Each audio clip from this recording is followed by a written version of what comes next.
Welcome back. Today we're talking about the 12 scams of the holidays. Don't fall victim to any tricks. I can't take you seriously. Well, don't look. Don't look. The holiday season. You're one to talk, first of all. There are a lot more out there than you probably think there are. Certainly the criminals are always one step ahead of what we think. And here to fill us in on the 7 scams or 12 scams of Christmas is Steve Weisman. Steve, it's good to see you. It's good to see you guys. And you wore a little holiday tie. Yes, yeah. I am the Grinch. So because of the scam issue.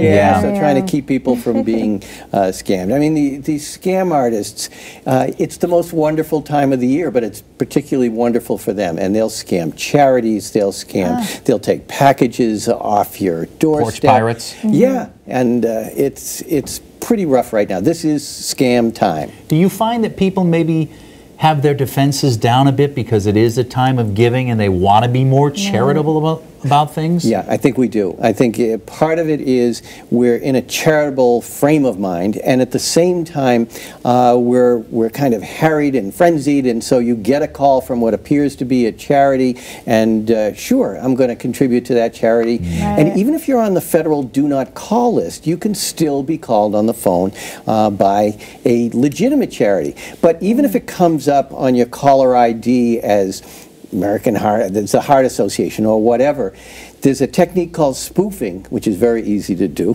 where you can make your call look like it's coming from wherever you want. So caller ID isn't to be trusted. No, what you do is if you get a call and it sounds like something you'd like to contribute to, you go to charitynavigator.org, and this is a website, it's free, and it'll tell you, first of all, is that a legitimate charity or not? It'll give you the address where you can contribute without having anything going to a solicitor on the phone, but perhaps even just as important, it'll tell you how much of your money goes towards real charitable works and how much for their fees. Administration costs. There are a lot of charities, so-called legitimate charities, that take an excessive amount. Not 100. No. Now, there's another one too, this holiday shopper scam.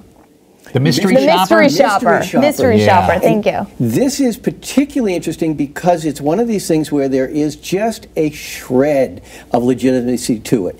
There are companies that do mystery shoppers. They pay people to shop and then report on the experience, and this is how the companies get an idea of what it's like and how they can improve.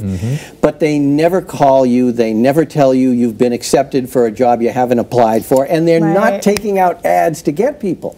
But what is really insidious is they send you a check, looks great, bank check, you deposit it, and then what you're supposed to do is wire them the difference from what you use to purchase.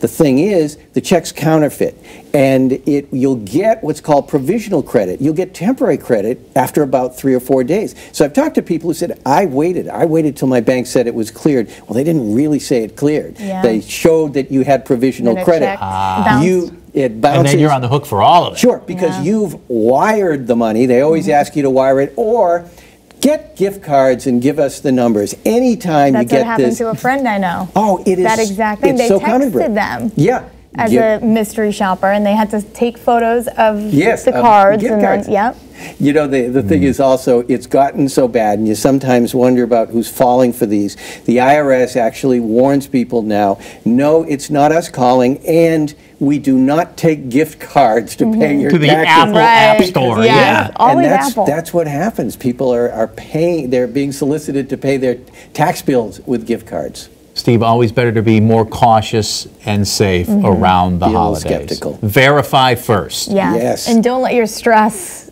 have you just take over, too. Absolutely. All right, buddy. Good to see you. Happy holidays to you. Merry Christmas.